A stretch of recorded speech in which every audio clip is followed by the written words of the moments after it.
Hi YouTube, this is Joe Calton with Calton Cutlery. You can find me on the web, caltoncutlery.com. I just got to thinking I forgot the grinding stick.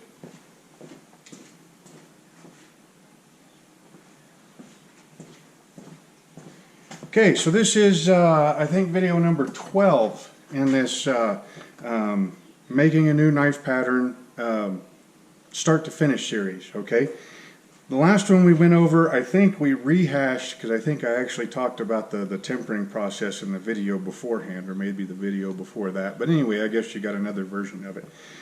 And then the big part of the last video was over these grinding sticks that I like to make. Okay, now some more things about these grinding sticks. All right, now I know an awful lot of guys use jigs, when they're grinding. I have tried making, I don't know, I've probably tried it at least 4 or 5 different days, worked for a half a day, build a jig, try it, build another jig, try it, try this way. And honestly, I've just about given up. I mean, I can see the benefits and everything of using jigs, with repeatable grinds, taking all the stress, or taking a lot of the stress out of grinding, because when you're using a jig, you just put it up there and you let the jig do most of the work, holding the blade steady, holding it at the same angle, in relation to the belt, all that kind of stuff. I mean, I can see where they would really come in handy and everything, but honestly, I have not been able to get any of them to work the way that I want them to. And so, I suppose I'll visit it again sooner or later, and maybe one of these days I'll come up with a jig that, that I work well with and everything. So, but until then, these grinding sticks are about the next best thing, because they do, like I said in the last video, they do even out the amount of pressure that is going on the blade. So you don't just have pressure here, or pressure here, you have pressure the whole way, because it's backed up with that stick. Okay, it provides cooling, and the fact that these sticks are, they absorb moisture and they pull the heat out of the blade while you're grinding them. The other great thing about them is that they're very, very versatile. The great thing about jigs is that they take an awful lot of the work out of it, and they take a lot of the human error out of it, but they also limit the human hand as far as I'm concerned. Which might be part of the maybe I'm expecting too much out of jigs. Maybe that's the reason why I haven't been able to find one that I'm satisfied with. But these grinding sticks, I was showing you at the end of the last video, your thumb placement and your teeter-totter. So your teeter-totter this way, your teeter-totter this way, right? These grinding sticks, they do not limit you in your freehand grinding like a jig will, okay? So you get the benefit of even pressure and cooling, and they don't limit you at all when it comes to freehand grinding. So if you want to, any grind that you can do freehand without the stick, you can pretty much do with the stick, okay? With the exception of like tapering a tang or something with a magnet. You hook up a magnet to the, and you hold it up. Well, that magnet isn't going to hold through the wood. But if you want to do a flat grind, right up against the platen, okay, great. You want to do a convex grind against a slack belt, okay, great. You want to do a hollow grind, up against a wheel, hey, anywhere where you're holding that blade in your hands, grinding it, you can pretty much do it with this backup stick, in addition, and you get all the benefits and hardly any drawbacks as far as I've been able to find. In fact, you get most of the benefits of wet grinding with these sticks without the mess and without the cold that's associated with it. Okay, so like here in Wyoming, where it gets fairly cold, I don't wet grind during the winter months, because it's just honestly, I can't feel my hands, and if I can't feel my hands, then how am I supposed to make good, accurate grinds? Okay, so let's go ahead and get the apron, and I think I'm going to go ahead and go maskless for this one.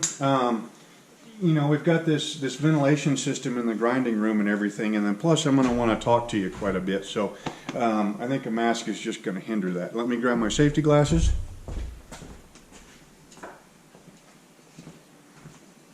And my hat. These welding hats work amazing when you're grinding, okay?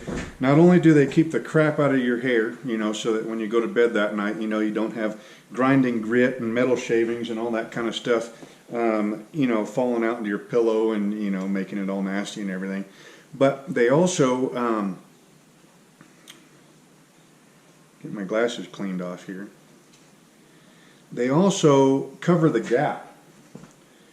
Every set of safety glasses, and unless you're using goggles, all your safety glasses have got this gap right here where you can stick your finger, you know, behind the glasses and get to your eye. Well, you throw on one of these welding hats on, and guess what? You get just enough of a, and I can't even see you, there you are, okay? You get just enough of a lip there that it covers that gap in your safety glasses, but it's not like the big floppy brim hats that, you know, come way out here and they start affecting the amount of light that you can see. So these welding hats are amazing when they come to grinding. So we'll take our knife here. We're going to go ahead and toss that grinding stick back in the water, let it get some more water in it. Okay. First thing to talk about, now I've got some other videos on the rest of this, but you know, so we'll go over some of this briefly. So safety glasses all the time. Hearing protection would be a good, I do have some with me. So everybody knows about eye and ear protection, right? Another part about safety is that this is a grinding belt, okay? It is moving at, you know, pretty high rate of speed. So while the grinder is under operation, you really don't want to be sticking your hands, you know, up in here. I know a lot of times you guys see me when I'm shooting videos, and I'll probably do it again this time. You'll see me when I shut the grinder off, you know, the wheels spinning still make a lot of noise. So I'll put my hand here just to kind of slow the wheel down. Well, this is a 10-inch wheel, so I got plenty of space, right? And I'm, you know, usually being pretty careful, you know. I mean, it's not going to suck my hand up in here because it's a smooth wheel. I probably shouldn't do it, but I do it anyways. All right, so it's a grinding belt. So don't stick anything up against this grinding belt that you don't want ground. All right, so your fingers, your tongue, face, anything like that. Occasionally, grinding belts will break. When they do, it's usually not as bad as what you might think it is, okay? Even if it, you know, splits and half of it comes out, and, you know, that half that's, you know, that's broke, you know, will come around, slap you a couple of times. You know, really, it's not that big of a deal. At least it hadn't been in my experience. So the next big thing is going to be your stance. Okay, now I like these upright two-wheel grinders for the majority of my work, with really long platens, good slack belt, you know, places, you know, removable tables, you know, all that kind of stuff. Okay, now this is where, you know, Oreos, cupcakes, Twinkies, all that kind of stuff does make you a better grinder because it gives you a bigger belly. Okay, the bigger your belly, the more you've got to brace your hands out on.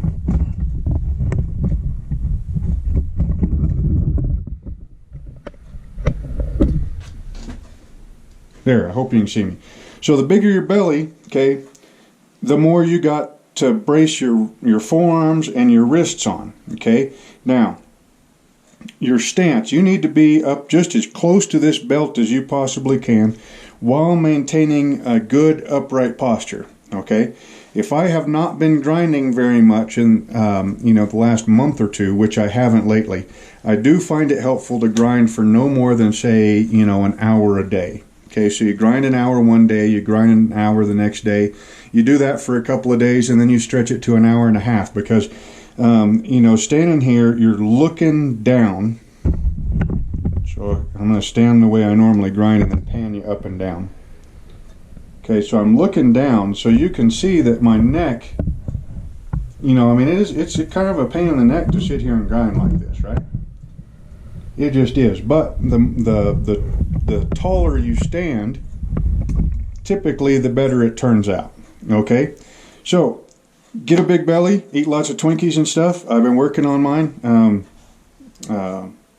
Yeah, that's all I'm going to say about that. I've actually been working on mine to kind of get it in a little bit more than, you know, out. But this is a place where a good belly really helps out a lot. Brace everything as much as you can. Stand really tall. Stand close. I mean, that belt, I mean, you can see here I got a whole another inch before, you know, that belt's going to hit my apron. Okay, and that apron, you know, it's 30 thousandths of an inch thick. It's got to grind it quite a bit before it hits my belly, right? Okay, so our first grind is going to be with a worn or almost worn out 36 grit Norton Blaze belt. Okay, and what we're going to do is we're going to just cut in a 45 right here, you know, just to knock this sharp corner off. Once we get that sharp corner knocked off, then it won't scrape as many of the new abrasive particles off of a new belt and shorten the life of that new belt. So let me throw in some earplugs here so I don't lose any more of my hearing than of what I've lost already.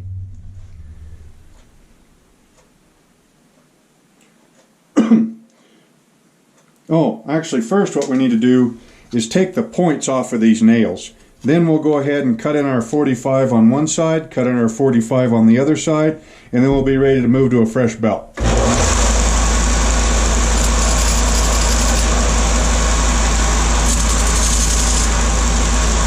Just ground the points off so it doesn't stab it.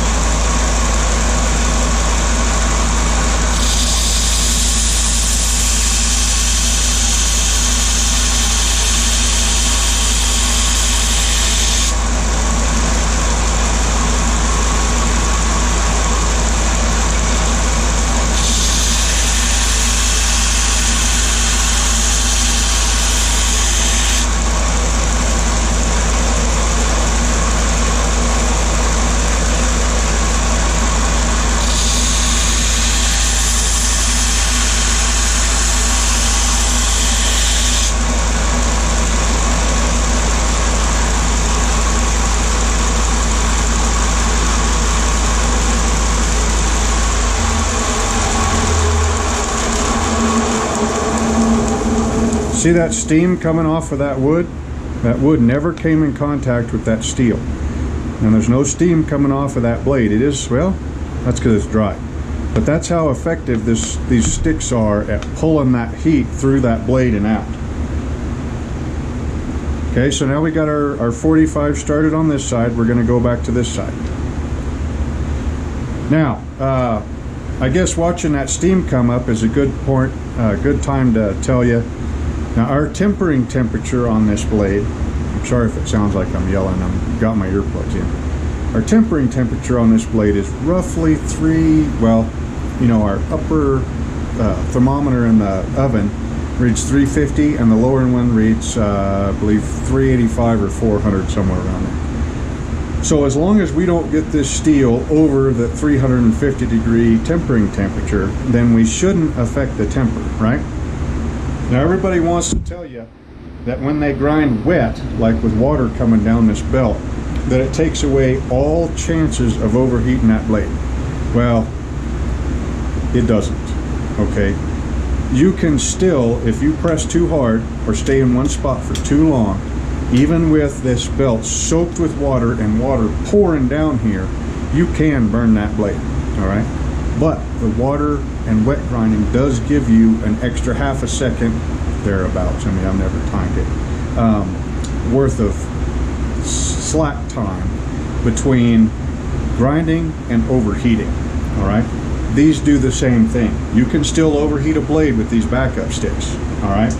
It just gives you an extra little bit of insurance.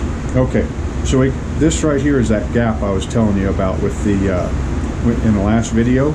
So if you have, you'll probably be able to see it, but there's a gap in there. So if you're running wet, and you got water pouring down this belt, water will tend to collect in that gap and keep the bevels cool too.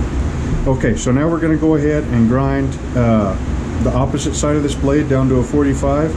I'll actually take a little bit off of our wood also, kind of get that a little bit closer. The nails never go straight at 90 degrees into the wood. They always twist a little bit, so one side will be shorter than the other.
Okay, so we got our 45s ground in. And they're not even, but they don't have to be. You know, this is just to keep the shoulders from taking, you know, from scraping off too many of these nice sand particles. Okay, and we are at 16 minutes already. So, now with this view right here, I want you to pay attention, watch for that. It's going to be down here. Actually, let's go ahead. This video might be a little bit longer, but that's okay. This is important. Let's get you about there. Nope, down far.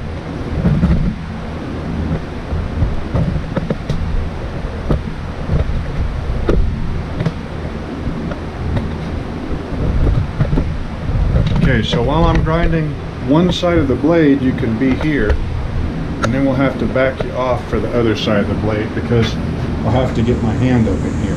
But watch for the teeter-totter effect here. Okay, you probably won't be able to see a whole lot here, but you will be able to see some here. Okay, so our idea here is going to be to take this, bring it up to about here, and all the way up like that. Since this is a belt knife, not a neck knife, we can leave a little bit more meat on it than what we normally would.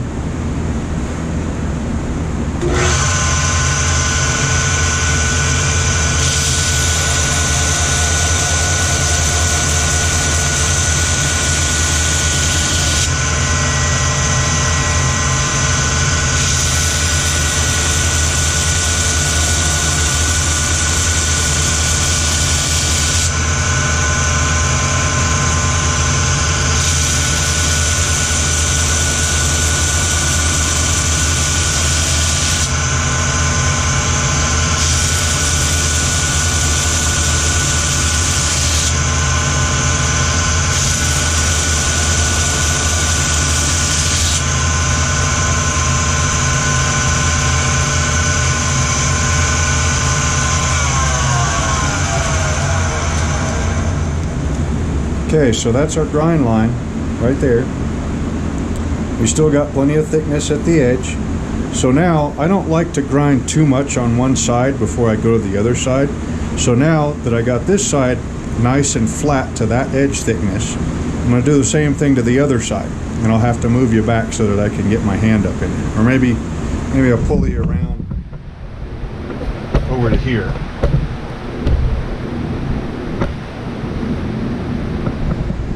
Yeah, so you see it from that angle. Once I get this side caught up to this side with here, then I'll take this side and push it a little bit farther and then take this side, catch it up, push it a little bit farther, and so on and so forth until we get it done.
Okay, now I'm feeling for to see how even the grind is. And we're feeling pretty good, and we're looking pretty good. We've got some distal taper going on here, but not too much, because like I said, this is going to be a belt knife, so we can stand a little bit of extra weight. Let me go grab my micrometer.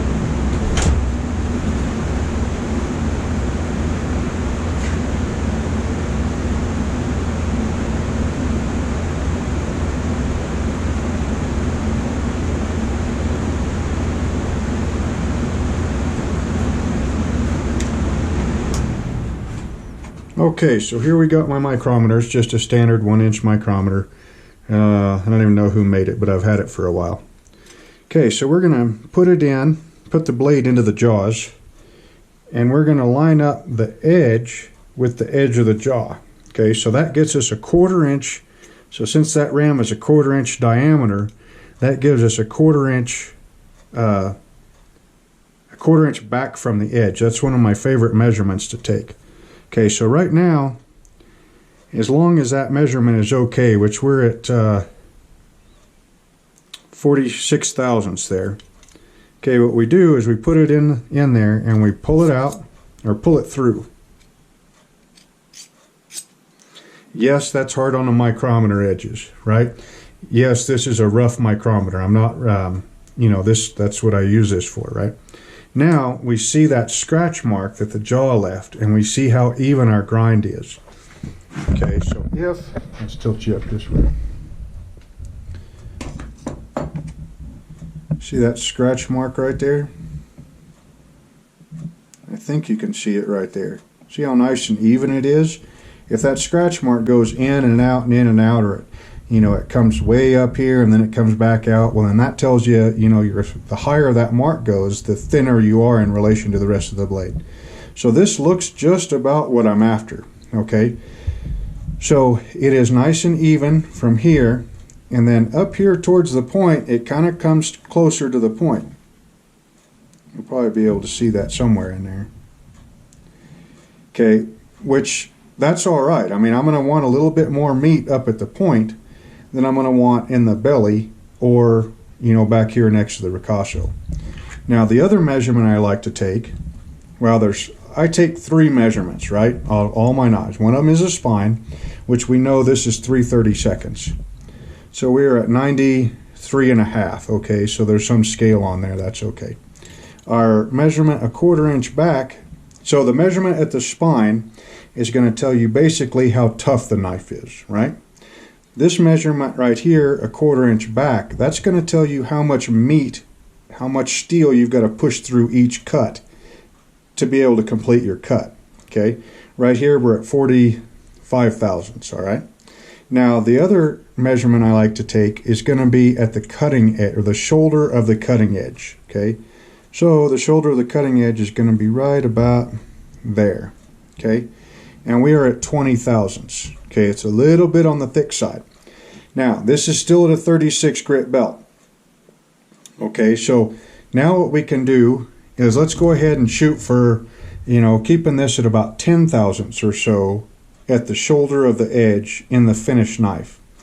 So if our goal is 10 thousandths of an inch thick, that means we're going to need to grind this down to, say, 15 thousandths of an inch thick to leave, because we're at 36 grits, or 36 grit belt. So we got 36 grit, 60 grit.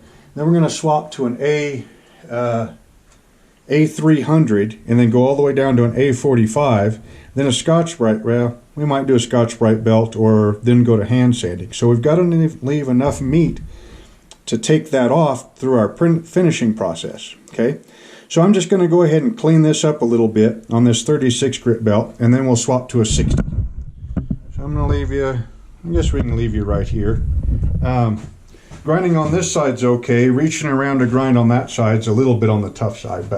And this time we'll do it without the stick so you can see we're not really putting a whole lot of pressure on it now. Now we're just cleanup grinding.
Okay, so I came in and I cut our shoulders,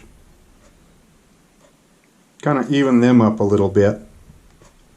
That's one thing that I really like about these 36 grit belts, is that they're nice and thick. So when you go to cut your shoulders in them, well, you'll see that here as we go through the grits. Okay, so we're done with the 36 grit. Okay, now normally I do these in batches of, say, 10 to 20.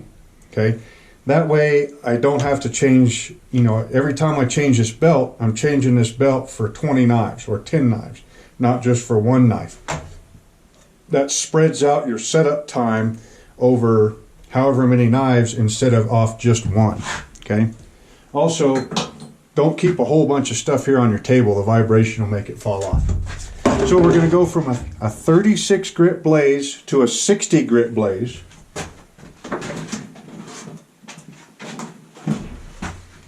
.60 grit blaze.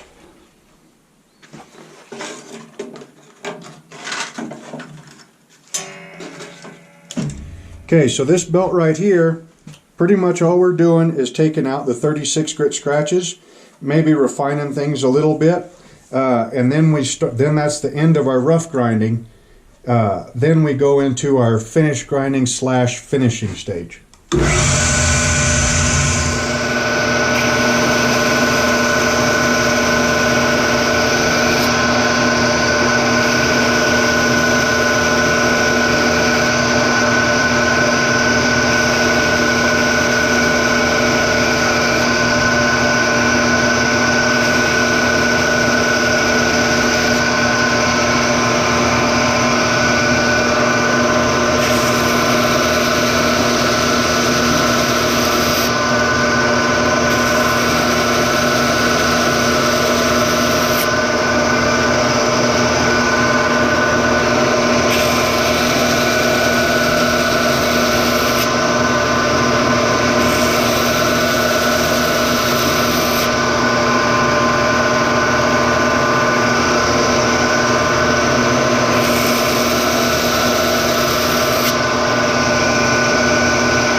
Okay, so we've got the majority of our 36 grit scratches off. Okay, you'll notice I didn't really get up into the plunge line very much with this 60 grit belt. The reason for that is the way the belt's designed.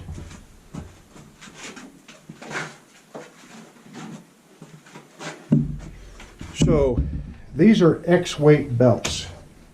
I'm going to take the earplug out for that. Okay. So these are X weight belts, okay, which means that they have no real flexibility to them, okay? I mean, they're just stiff as can be. Okay, the 36 and the 60 grit are also. But now you look at the side of that belt and see how thick that belt is and see how high the abrasive stands up from it, all right? Now our finished belts are going to be these gator belts, right? I really like them. They kind of don't really like to be run with water, but you can run them with water. But see how they match the thickness of the 36 grit belt?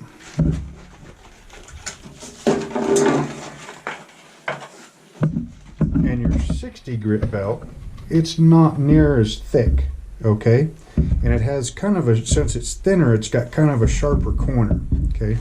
So what I've been finding is really efficient is to go ahead and match that thickness of that belt to go ahead and cut that plunge line with, all right? Now, this is an A300, which I believe is like about 120 grit. So this 120 grit, it will remove 36 grit scratches, but you use the 60 grit belt to kind of take the majority of the 60 grit scratches out before you drop down to this one, all right?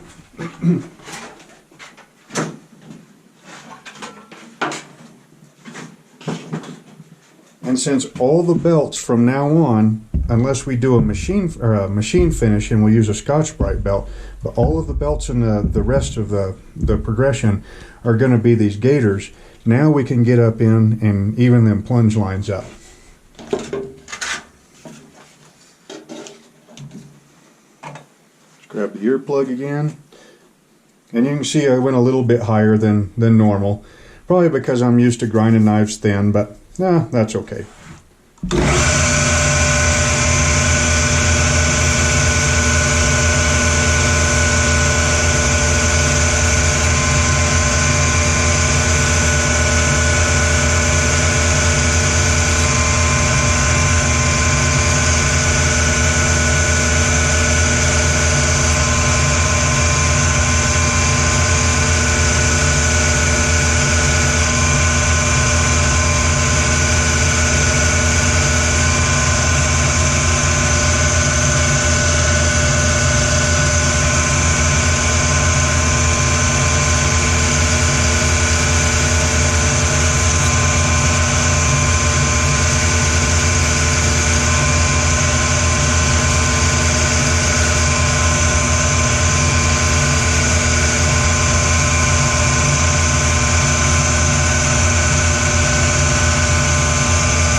Okay, so we ended up taking it almost all the way to the spine, right? But you can see the difference between that Gator 120 and that, there's the Gator 120, or A300, whatever that is. And then there's the Blaze 60 grit. Okay, so now we just got to catch up this side to this side. You can see our plunge lines are getting more even and more refined.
Okay, so we're all caught up to that A300 grit finish. If we look down the spine, you can see there's some nice distal taper, but yet we still got a good thickness to the point.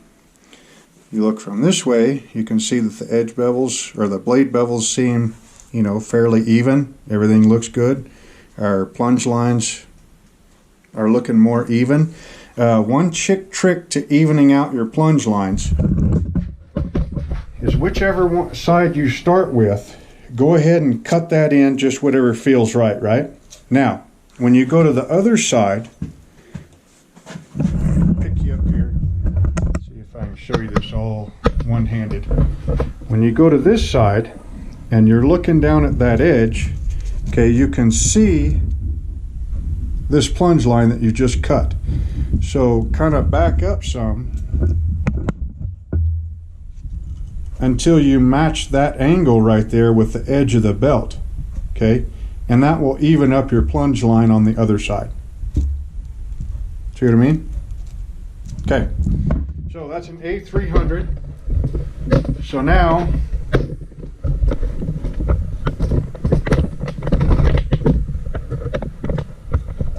we are going to go the next belt, which is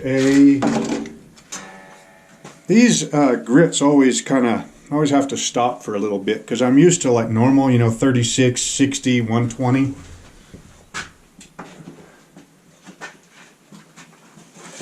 So we go from an A300 to an A160. Now this one, we treat it kind of like the 60 grit belt. So we go 36 grit, then we go 60, but we don't get up into the plunge line, okay? Then we go A300, the same way that we did the 36.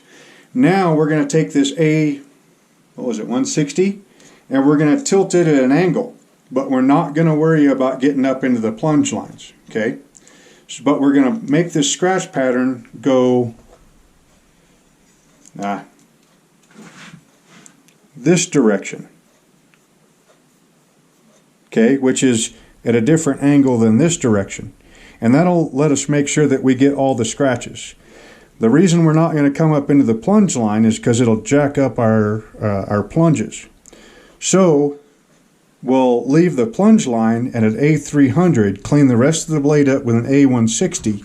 Then when we drop down to an A100, we'll go back this direction, clean up our plunge lines. Okay. Then when we go to an A65, we go this way again, and then we're going to finish in an A45. All right?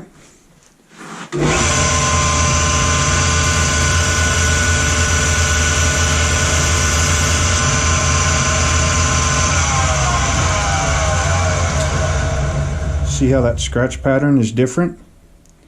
Now, since that scratch pattern is different, we'll be able to see any of these scratches. They'll stand out really big and obvious.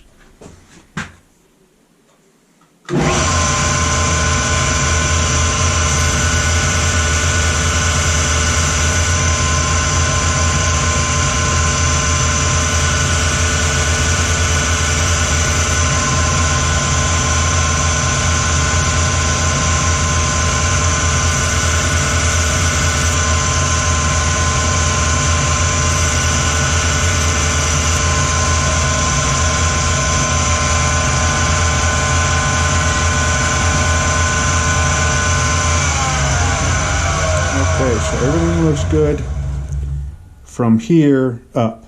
Okay, here we still got those A300 grit scratches. Okay, but we'll pick them up with the A100 grit belt, not with the 160.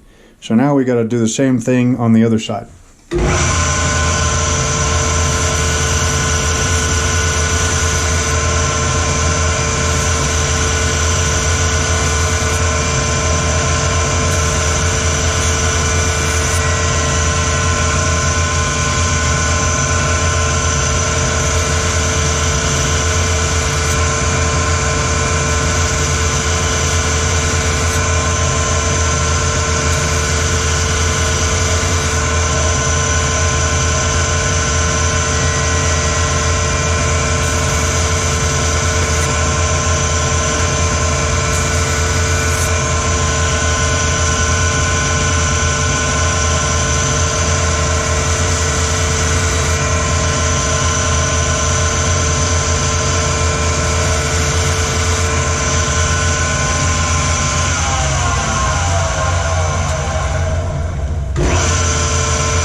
Okay, so we got all of them out except for a couple at the very, very edge, which that part of the edge is going to get ground down and or sharpened away anyhow.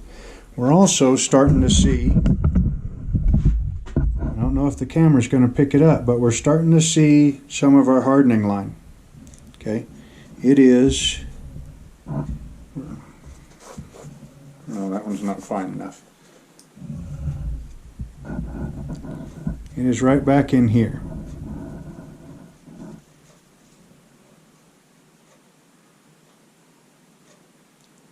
Okay, now I was seeing it all the way back at the 36 grit stage, okay? But it can be kind of tough when you're not used to looking for that to pick it up. Right there you can see it. Right up in there. Or at least I can see it. If I can see it in this little tiny 1-inch screen, it ought to show up on y'all's screen. Okay, so let's go ahead and go to the A100.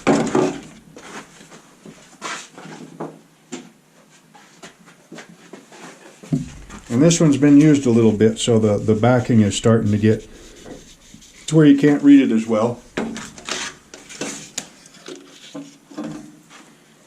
There it is. Okay, so we got our A160 scratches going this way and our A300 scratches up in the plunge lines. So now we're going to take this one A100 grit belt and we're going to get their 300 grit A300s all the way out with this angle. I guess I better put you up so where you can see it, huh?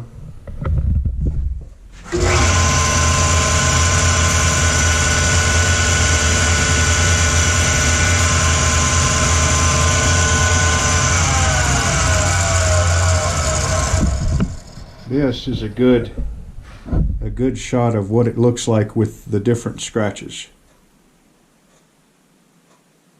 Right there. See how the majority of the scratches are going this way, and you got some still that are going this way. That's why we grind at different angles, to be able to pick them scratches up easier. I mean, not that the scratches really matter, because the first time somebody uses this, they're going to scratch it up anyway, but yeah, I guess they're supposed to look good when you buy them, right?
Okay, looks nice and clean and even. We'll catch this side up to it. Now this belt is starting to kind of glaze over, which at these finer grits they start doing that. Yeah, we still got plenty of battery and everything. I think so. So what we can do is, since we know we're going to want to round this spine off, we can round the spine off on the belt, and that'll scrape off that top layer of glazing and then make the belt cut more aggressively.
Okay, we got it all caught up with the A100.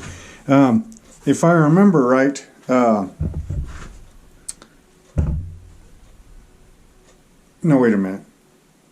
Yeah, no, I erased the last one, so we should have plenty of time left on this one. All right, so that's A100.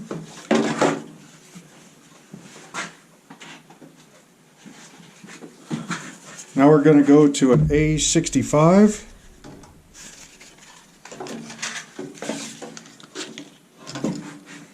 And again, this time we're going to make the scratches go this way and not get up into the plunge line. And then we'll pick up the plunge line and get everything cleaned up and even on an A45. And then we'll be ready for to knock the scale off back here. And then we'll be ready to go to hand sanding.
Okay, everything's looking good. See how we didn't get into our plunge, but the rest of it looks nice and even. And we're starting to pick up that hardening line a little bit easier. So now we go to the last belt for the sanding belts.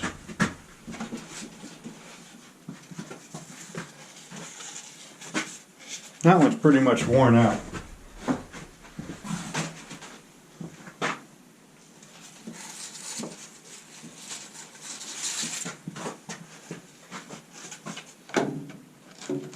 Okay, it says A45.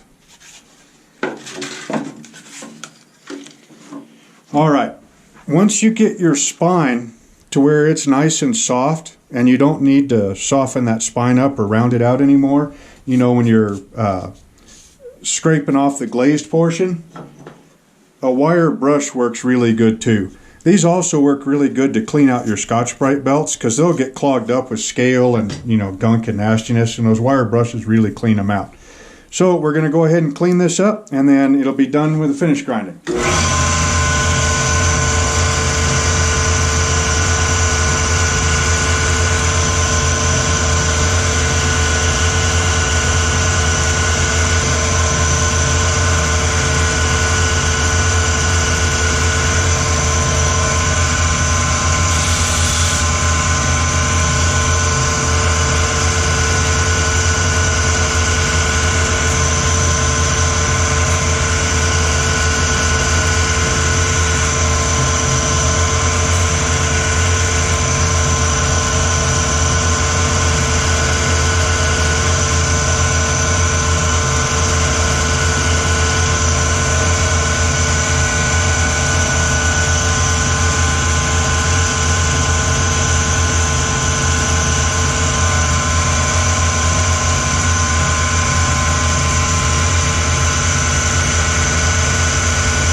Okay, so there is our finished ground blade with a A45 belt finish on the blade bevels. Okay, so our next step is going to be to get rid of all this nasty scale here on the handle so that the epoxy will grab a hold of it. Okay, and what we're going to do there is we're going to switch grinders. We're going to come over here to this grinder, and we are going to get rid of our old 36 grit blaze belt, and we are going to go to the coarse Scotch-Brite belt. Now I'm not sure if these are actual Scotch-Brites. This one is pretty worn down. I mean, it's really thin. A newer one, here's a newer one in a different finish. You can see how much thicker it is. Now these things are made out of the same stuff that the little green scratchy pads that you use in your kitchen to wash your dishes are made out of. Alright, this one right here, it's just about, well, we'll probably get another couple hundred knives out of it before it's time to just throw it away, or until it breaks. But you can see it's loaded up with a whole bunch of gunk. So so to clean that, we're going to use our wire brush.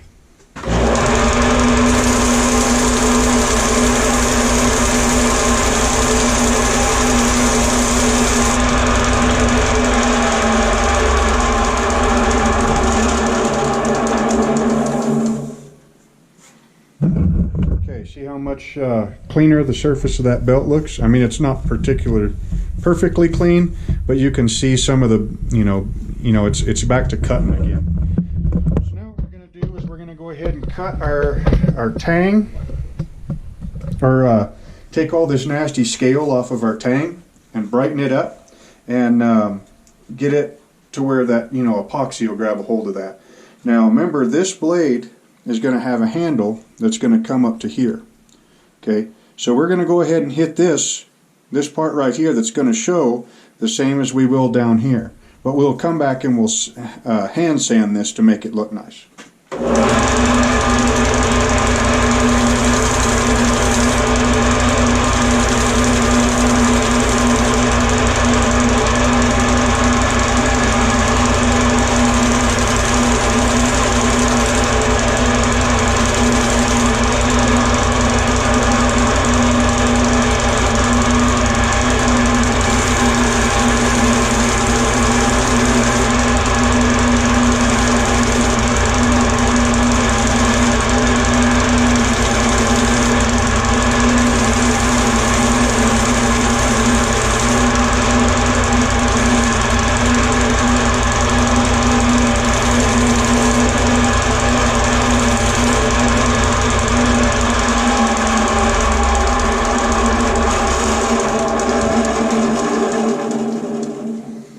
Okay, so the tang is all cleaned up, all that nasty, or the majority of all the nasty scale is off. This part, we don't really get into it up here because that just means more scratches we got to sand out. So it's, you know, we leave a little bit of the stuff up there. We are going to leave the tang. Now we'll come back and we'll hit it with this again before we actually do our glue up. That way we get a nice mechanically clean bond from the scales to the epoxy to the tang.